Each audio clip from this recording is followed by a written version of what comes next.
Salut à tous les amis, on est parti pour l'épisode 20 de Steins Gate et celui-là il pète les amis. C'est l'un des épisodes préférés, franchement vous allez comprendre pourquoi. Avant de commencer cette petite critique analyse, n'hésitez pas à vous abonner, on est 96% à peu près à pas être abonné, donc par pitié, un petit coup de cloche, un petit coup d'abonnement. Et si on atteint les 100 abonnés, je vais pouvoir enfin faire du meilleur travail. Sur ce, alors on démarre avec une petite scène assez sympathique.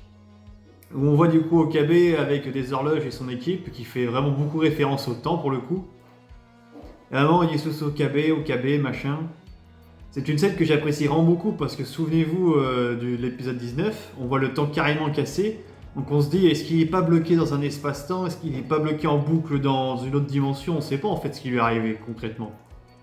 Mais là la petite scène c'est vraiment une dinguerie parce qu'il y a la petite musique vraiment qui fait un peu divin, il y a toute son équipe qui voit, et il sait pas trop où il en est, il dit qu'il a froid, qu'il est perdu, que tout est sombre, tout est glacial.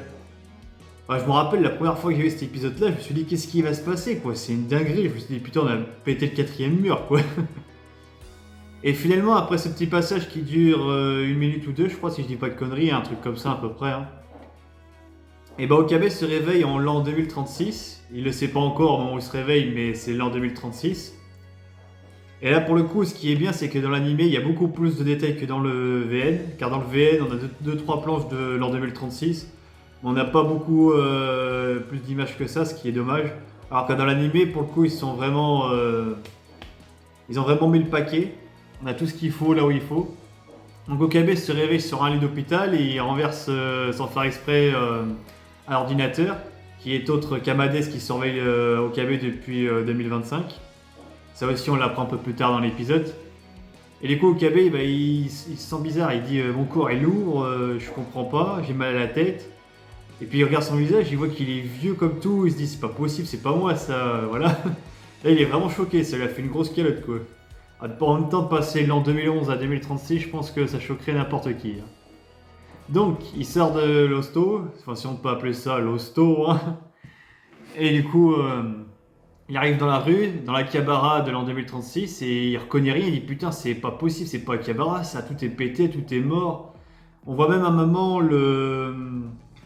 l'espèce de satellite là qui est craché au fond dans un immeuble. Et ça je crois qu'on voit ça dans une autre timeline aussi, souvenez-vous. C'est beaucoup plus expliqué dans le VN du coup. C'était dans le début de Steins Zero lorsqu'il part dans une autre timeline où on voit aussi le satellite écrasé sur un immeuble.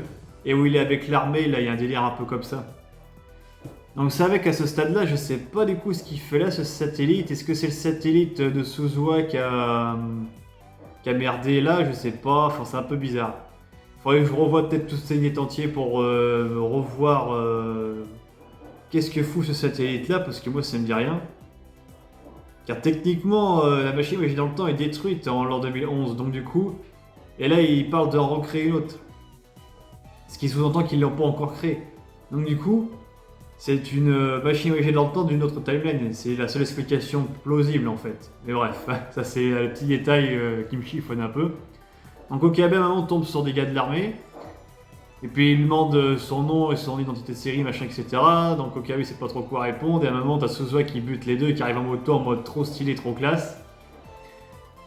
Là, Okabe lui dit « Ah Suzuha, t'es là et tout » et puis Suzuha le reconnaît pas, donc elle le prend comme ça et puis elle lui dit, elle pointe le flingue et elle lui dit « T'es qui toi et tout » Okabe, elle le croit pas du tout, parce que son père Daru lui a dit qu'en fait il était mort, ce qui est techniquement vrai. Donc suite à cela, bah, Suzuha va l'emmener dans le labo, enfin dans leur quartier général des Valkyries. Et ce qui est marrant, c'est que le mot de passe, c'est une phrase qu'a dit Daru à sa femme du coup. Je sais plus comment elle s'appelle, la maman de Suzuha, Yuki ou un truc comme ça. Elle dit je suis fan de toi pour la vie, voilà c'est ça le mot de passe en fait, et c'est vachement stylé. Donc là, Okabe rencontre Daru, et Daru lui explique tout ce que je vous ai dit en fait. Qu'on est en 2036, qu'ils ont transféré son esprit de 2011 Enfin qu'ils ont récupéré l'esprit de 2011 de Okabe et l'ont réimplanté dans son esprit de 2036, dans son corps je veux dire. Enfin, c'est un peu technique, excusez-moi. D'ailleurs, à bien y repenser comment ils ont foutu ça. Ah, je sais pas si c'est à coup d'email ou je sais pas comment ils se sont démerdés pour faire ça. Ça, c'est toujours l'explication qui m'a un peu troué le cul en vrai.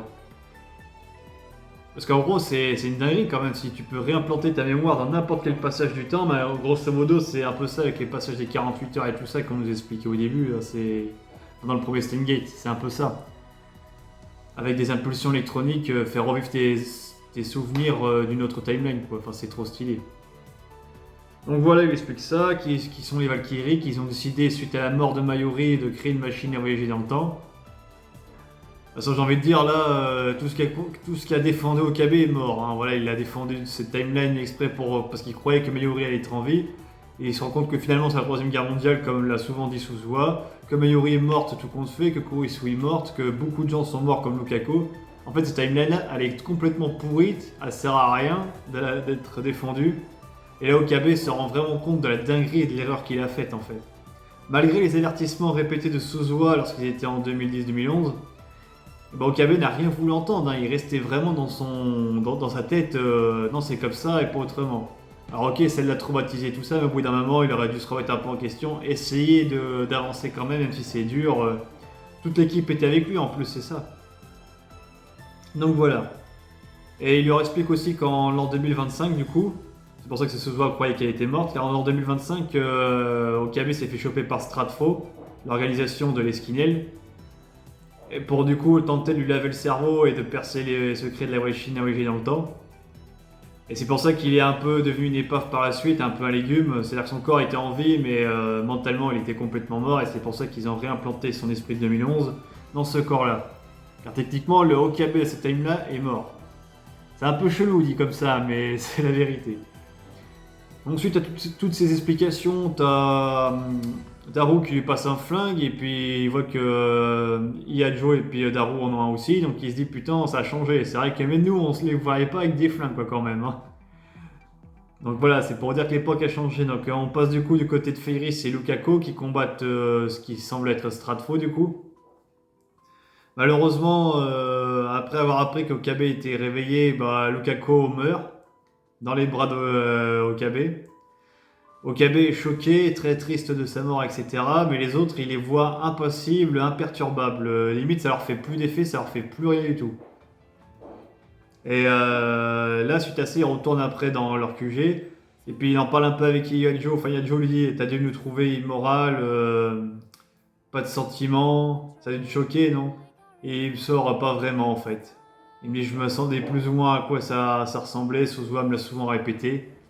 Et comme quoi que de l'avoir vécu, ça fait plus un électrochoc qu'on le dit, quoi. C'est comme dans la vraie vie, j'ai envie de dire, quand tu vis un truc personnellement, ça t'impacte beaucoup plus émotionnellement que lorsqu'on te le raconte, en fait.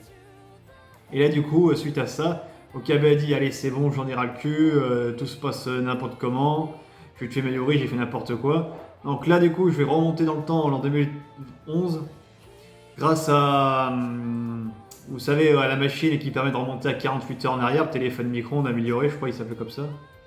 Enfin, je sais plus si cette version-là, c'est une semaine, dans toutes les 2 semaines en arrière. Ouais, je crois que c'est toutes les 2 semaines en arrière.